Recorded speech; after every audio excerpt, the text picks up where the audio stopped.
Nous sommes heureux de nous retrouver une fois de plus autour de la parole de Dieu pour pouvoir échanger autour d'un thème, évangéliser et témoigner un véritable mode de vie. Pour ce faire, nous sommes heureux d'avoir donc d'une part Virginie. Bonsoir Virginie. Bonsoir. Et par ailleurs Ransec. Bonsoir. Jacques. Avant de commencer notre étude, je vous invite à prier avec Virginie. Éternel notre Dieu, éternel notre Père, nous venons vers toi dans le nom de Jésus. Nous te remercions de ce que tu nous as permis d'être là. Nous te remercions pour la journée. Et maintenant, Seigneur, que nous allons étudier ta parole, nous te prions afin que ton esprit nous guide, qu'il nous dirige, qu'il nous enseigne lui-même, afin que cela puisse nous permettre de grandir dans ta connaissance et d'avoir une relation harmonieuse avec toi. Merci encore pour tous tes bienfaits envers nous. C'est dans le nom de Jésus, notre Sauveur, que nous t'avons prié. Amen. Évangéliser n'est pas simplement le fait de parler, d'expliquer, d'enseigner, mais c'est également une manière d'être, une manière de vivre. Et c'est ce que nous voulons approfondir à partir de 3 textes que nous voulons considérer ensemble. Le premier texte nous sera lu par Ransec et il est tiré de l'Évangile selon Jean. Au chapitre 13, nous lirons les versets 34 et 35. Je vous donne un commandement nouveau. Aimez-vous les uns les autres, comme je vous ai aimé, vous aussi. Aimez-vous les uns les autres. À ceci, tous connaîtront que vous êtes mes disciples, si vous avez de l'amour les uns pour les autres.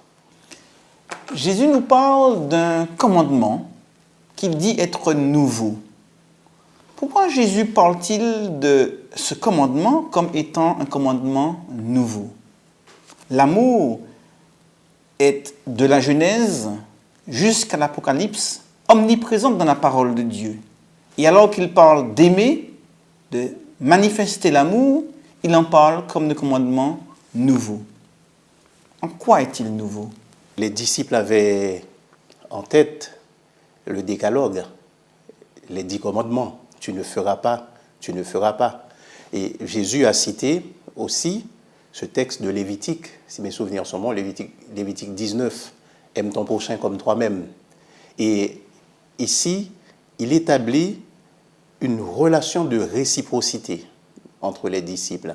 Aime ton prochain comme toi-même, que ton prochain t'aime, qu'il ne t'aime pas, tu l'aimes comme tu t'aimes toi-même.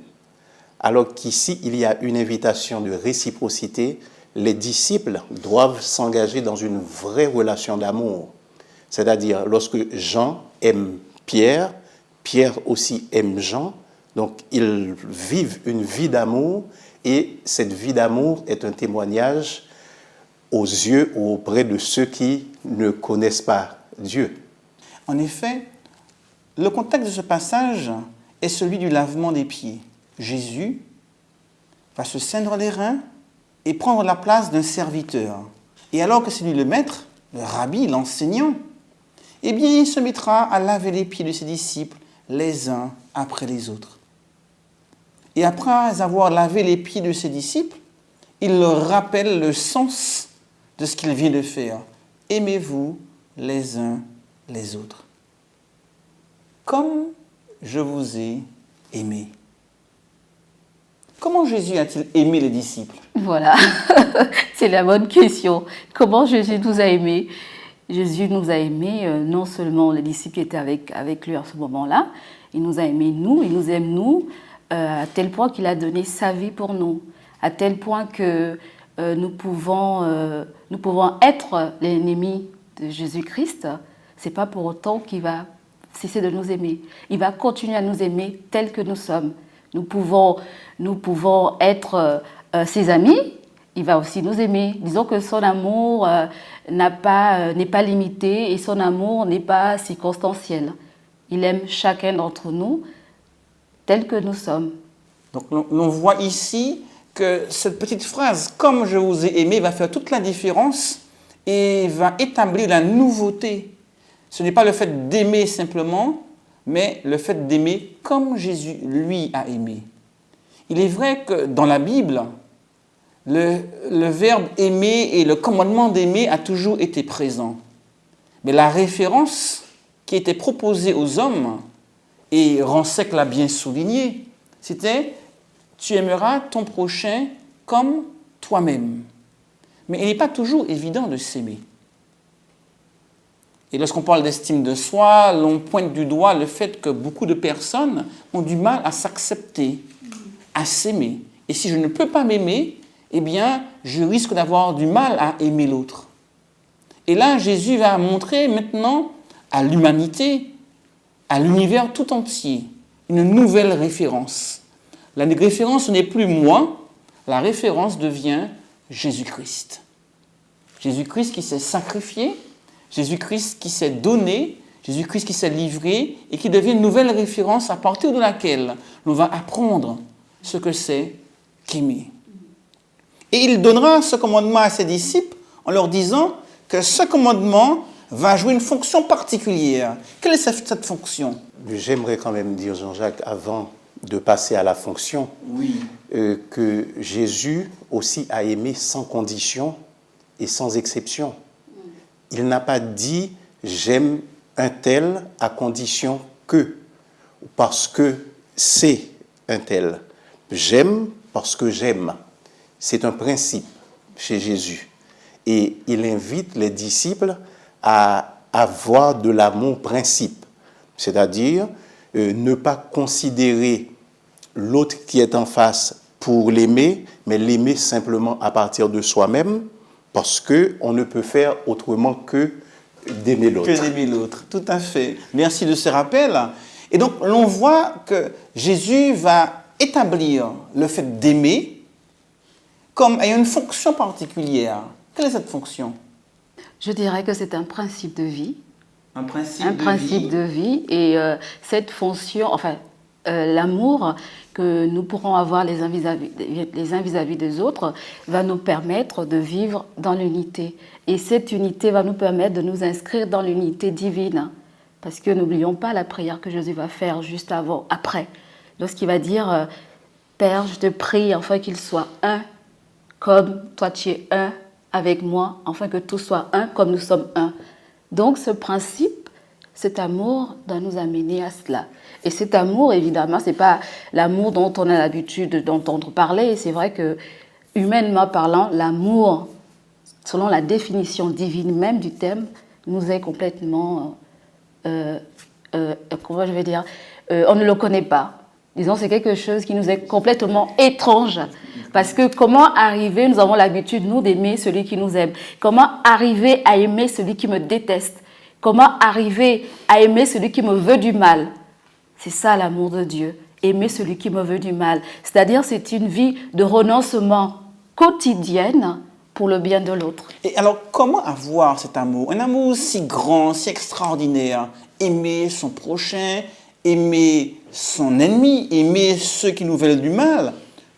Où trouver un tel amour? L'humain peut-il de lui-même produire un tel amour? Dans le texte que nous avons lu, il y a la mesure, ou bien l'aune. Jésus a dit « comme je vous ai aimé ». Alors, concernant ce que Virginie a dit, que je partage totalement, j'aimerais ajouter qu'il a dit « à ceci, on reconnaîtra que vous êtes mes disciples ». C'est-à-dire, il n'y a pas d'autre signe que vous pouvez adresser au monde pour lui dire que vous êtes mes disciples que de vous aimer les uns les autres. Et très probablement, il y a une arrière-pensée chez Jésus, c'est que cet amour que vous manifestez les uns envers les autres, on ne peut pas le trouver chez ceux qui ne me connaissent pas. De ce fait, en le manifestant, vous faites une différence par rapport à ceux qui ne me connaissent pas. Donc, à ce signe-là, on reconnaît que vous êtes mes disciples. Autrement dit, l'amour est établi ici comme un critère de différenciation entre celui qui appartient à Dieu, qui est son enfant, et les autres.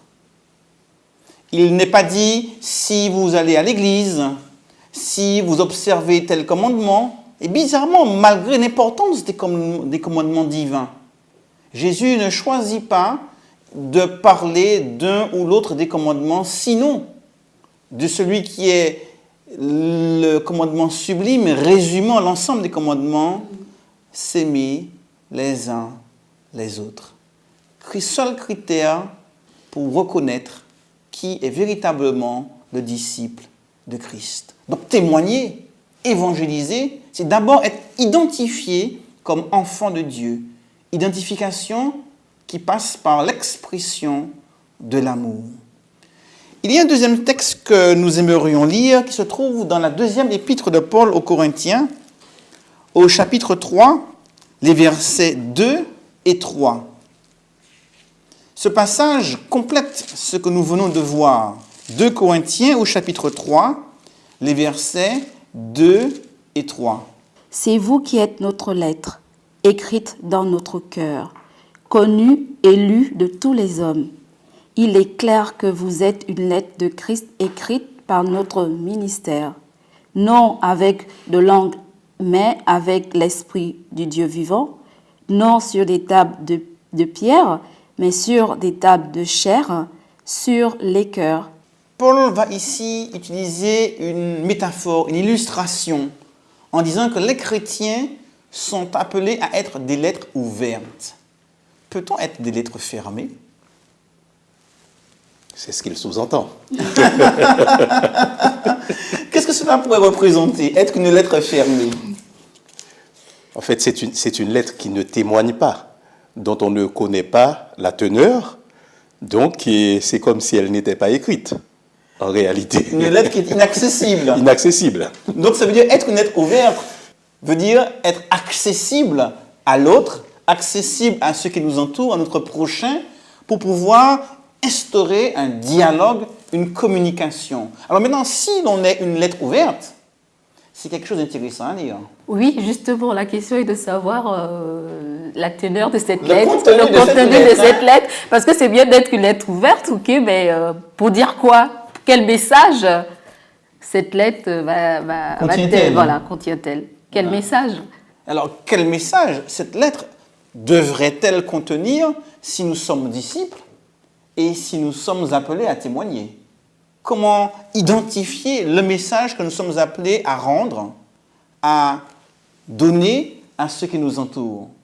Mais justement, je pense qu'on va certainement revenir sur ce qu'on disait tout à l'heure, mais c'est l'amour. C'est l'amour que nous allons manifester les uns vis-à-vis des autres et de la manière dont le monde va nous voir vivre cet amour-là.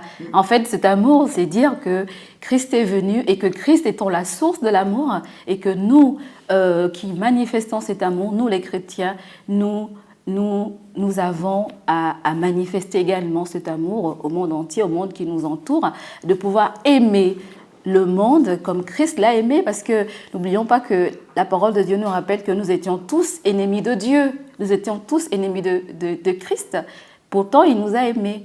Et donc, la lettre, enfin, ce qu'on doit représenter, c'est que cette lettre doit représenter, c'est ce message d'amour, finalement, que Dieu a donné, a manifesté par Jésus-Christ, par sa mort sur la croix. Or, nous avons un idéal élevé. En tant que disciples, en tant que chrétiens, nous voulons aimer. Nous voulons aimer tous ceux qui nous entourent. Et généralement, les chrétiens n'ont pas de difficulté à établir l'amour comme une valeur sûre, comme une priorité, comme un idéal à atteindre. Mais malheureusement, la vie nous rappelle qu'il y a souvent un décalage entre cet idéal qui est le nôtre et la réalité de qui nous sommes, de ce que nous sommes. Alors, quand je prends conscience de ce besoin d'avoir encore davantage d'amour en moi, que puis-je faire? Comment vivre cette différence, ce décalage entre mon idéal et la réalité de ce que je suis? Il faut revenir à la source. Revenir à la source, hein? Revenir à la source. Parce que si on ne témoigne pas, si il y a un décalage entre ce que l'on prétend être et ce que l'on est en réalité, quelque part, il y a un malaise. Et c'est vrai que la Bible nous dit dans l'épître de Jean que Dieu est amour. C'est la plus courte définition de Dieu. Mais c'est également la plus profonde, la plus juste des définitions de Dieu. Dieu est amour. Et si nous voulons vivre l'amour, si nous voulons manifester l'amour, il nous faut simplement avoir un peu de Dieu au-dedans de nous. C'est pour cela que Jésus dit qu'il nous faut l'inviter à vivre en nous.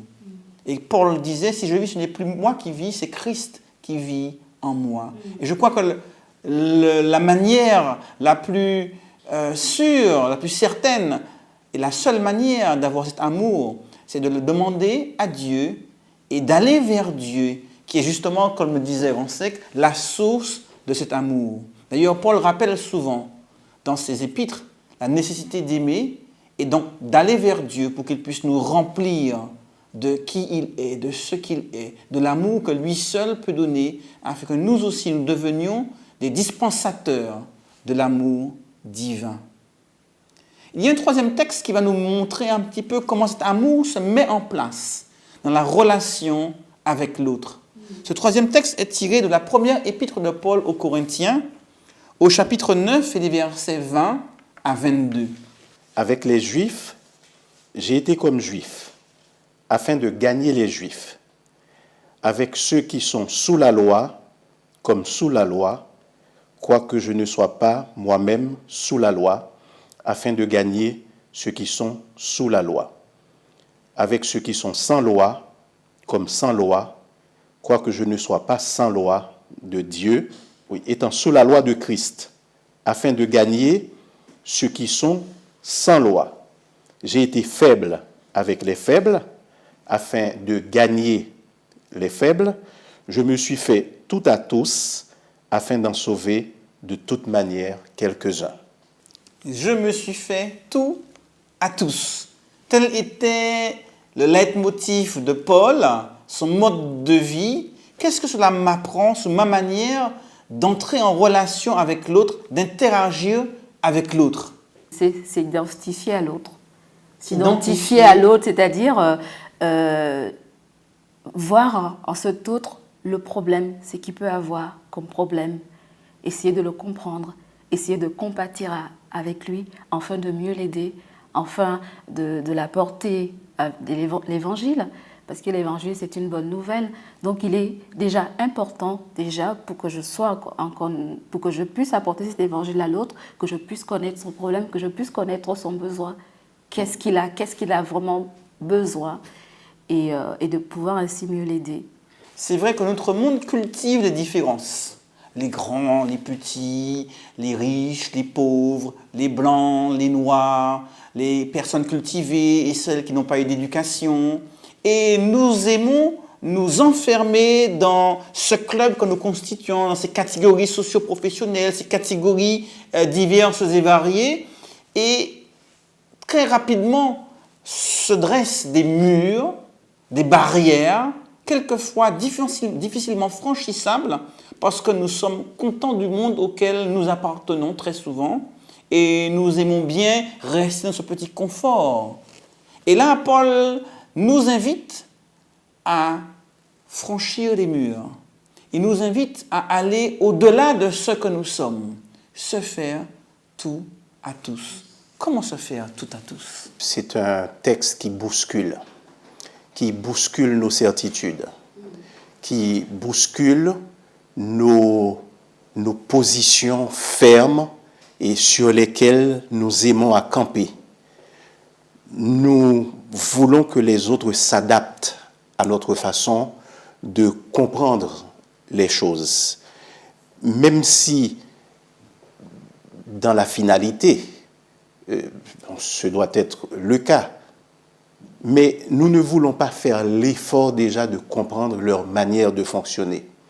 Nous ne voulons pas faire l'effort de savoir comment communiquer avec eux. Comme tu l'as dit, nous dressons des cloisons, et dans ces cloisons, eh bien, il y a ceux qui savent, ceux qui ne savent pas, ceux qui sont riches, ceux qui sont pauvres, ceux qui sont de telle couleur, ceux qui sont de telle autre couleur.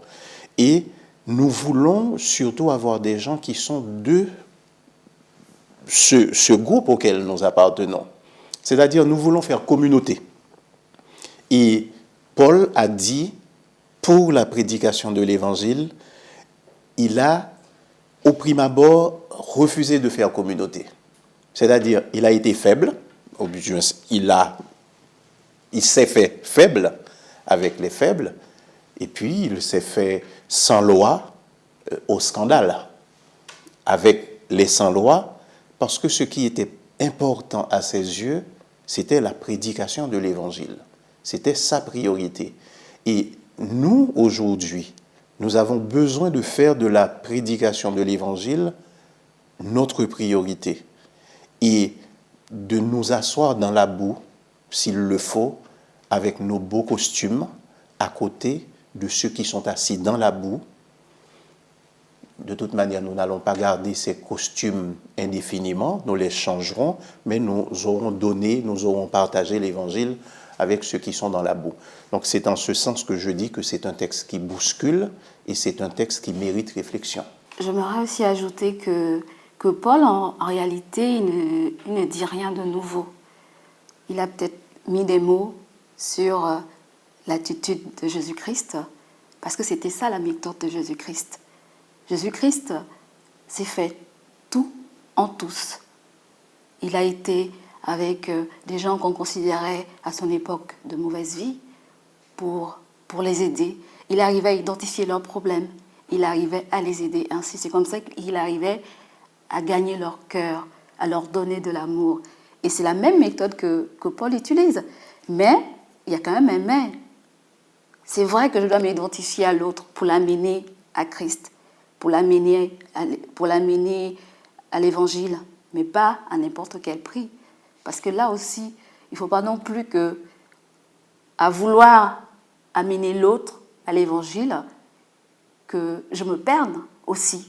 Donc c'est pour cela que Paul, en disant ça, il va dire au verset 21, « Puisque je me conforme à la loi de Christ ». Donc la loi de Christ doit être ma limite. La loi de Christ doit être mon garde-fou. La loi de Christ doit être ma barrière dans cette identification à l'autre que je vais amener à Christ. Et ça, c'est très important. Parce que là, on n'est pas dans la séduction. On n'est pas dans la séduction. Jésus, dans sa méthode évangélique, n'était pas dans la séduction. Il arrivait à identifier les problèmes des gens. Il arrivait à s'identifier à eux. Quand il y avait problème, il le disait. Il dénonçait ce qu'il y avait à dénoncer. Mais toujours avec tact, avec amour. Mais pas dans la séduction.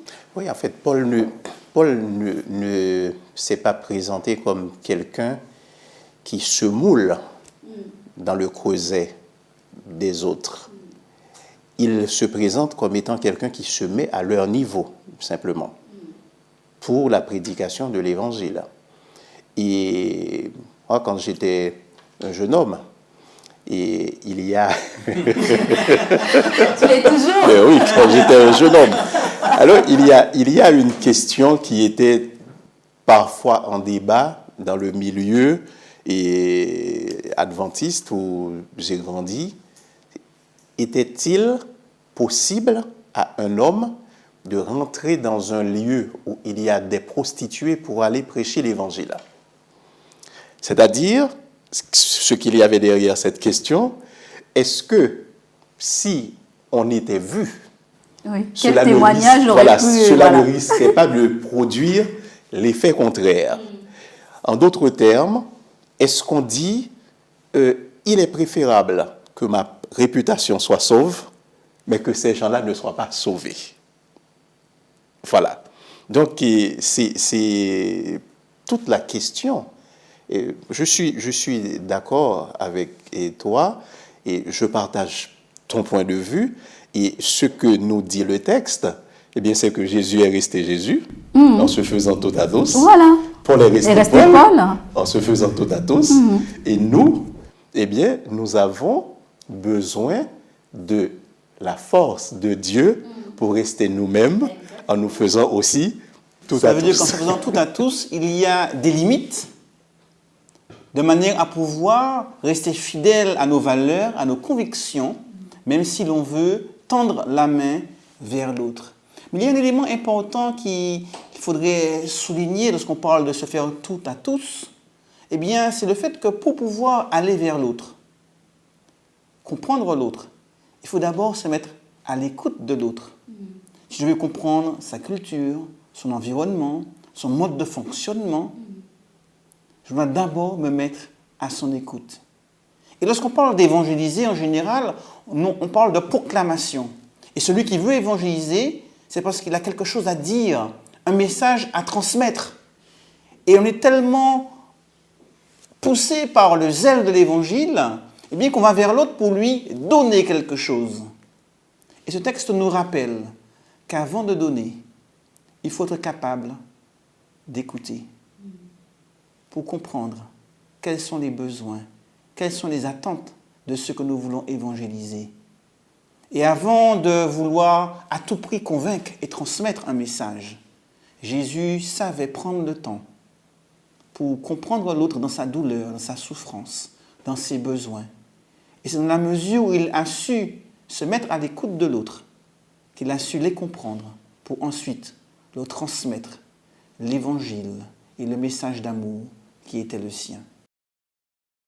Pourquoi est-il si difficile d'écouter l'autre alors qu'on voit que c'est nécessaire si l'on veut pouvoir le comprendre? C'est une question, et comme diraient certains hommes politiques, c'est une question importante. C'est une excellente question. Et je crois que tu l'as dit là dans ta dernière intervention. Nous avons trop envie de dire et nous n'avons pas suffisamment et à cœur d'écouter. Parce que les gens que nous rencontrons, même s'ils n'ont pas l'évangile à nous annoncer, mais ils ont envie aussi de dire des choses. Et à travers ces choses qu'ils disent, ils veulent avoir le sentiment d'exister. Celui qui s'exprime, c'est quelqu'un qui existe. Et quand on dit à l'autre, tais-toi, j'ai des choses à te dire, écoute ce que j'ai à te dire, on lui dit dans une certaine mesure, tu n'existes pas avec tes problèmes, avec tes soucis, moi j'ai une nouvelle à t'annoncer et écoute cette nouvelle. Et il est important d'écouter l'autre aussi, de lui donner toute sa place pour ne pas... En fait, ce n'est pas sa chance d'exister, il existe. Lui donner toute sa place en tant qu'être humain dans le partage de l'Évangile. Donc on voit qu'évangéliser n'est pas simplement un savoir-faire, ce n'est pas simplement un savoir que l'on veut communiquer, mais c'est un savoir-être avec l'autre, son rapport à l'autre. Tu voulais rajouter quelque chose? Oui, je disais que c'est toute une attitude. C'est savoir écouter l'autre, c'est savoir aussi lui montrer qu'il a de l'importance, c'est l'aimer. C'est vraiment l'aimer. Et c'est vrai que quand on évangélise, ce n'est pas tant de nous mettre à l'avant, c'est plutôt de mettre l'autre à l'avant, de voir ce dont il a besoin et de l'amener à la source de l'amour. Parce que toute évangélisation, lorsqu'elle doit être efficace, qui se veut efficace, doit d'abord être enracinée. La personne qui évangélise doit d'abord être elle-même enracinée à la source de l'amour qui est Jésus-Christ. Et c'est ainsi, étant bien enraciné à la source d'amour qui est Jésus-Christ, il pourra être à même, avec la puissance du Saint-Esprit, pouvoir être à même, être à l'écoute de l'autre, à pouvoir identifier son problème et à pouvoir être un véritable témoin, un véritable ambassadeur de Christ, parce que c'est ça aussi notre rôle, ambassadeur de Christ. Et c'est ainsi que l'autre en face, petit à petit, avec beaucoup d'amour et de prière, pour être amené à Christ. Ça ne se fait pas par la force, ça ne se fait pas par des argumentations. On n'est pas là pour convaincre les gens, c'est le Saint-Esprit qui convainc les gens. Nous, on est là pour témoigner de la présence de Dieu, de Jésus-Christ, du Saint-Esprit, de la Trinité sur cette terre. Donc nous voyons bien que l'évangélisation n'est pas simplement le fait de vouloir transmettre un message. C'est d'abord une manière de vivre l'amour que Dieu nous donne. Et lorsque l'on vit l'amour que Dieu nous donne, on désire déjà se mettre à l'écoute de l'autre, comprendre l'autre, répondre à ses besoins Et c'est dans l'expression de cet amour que Dieu met dans mon cœur pour ceux qui m'entourent que je vais pouvoir créer de véritables ponts, de véritables liens avec ceux qui m'entourent. Et c'est dans ce lien d'amour que pourra s'exprimer le véritable évangile, le véritable message que Dieu désire donner au monde, puisque c'est un message d'amour. Alors puissions-nous, dans notre manière de créer des liens avec les membres de notre famille, nos voisins, nos collègues, être toujours dans cette disposition que l'Esprit de Dieu veut nous donner pour pouvoir tisser ces liens qui nous permettront d'être pas simplement identifiés comme un disciple de Jésus-Christ, mais surtout comme un témoin de Jésus-Christ, un témoin de son amour et de son amour pour tous les hommes. Amen.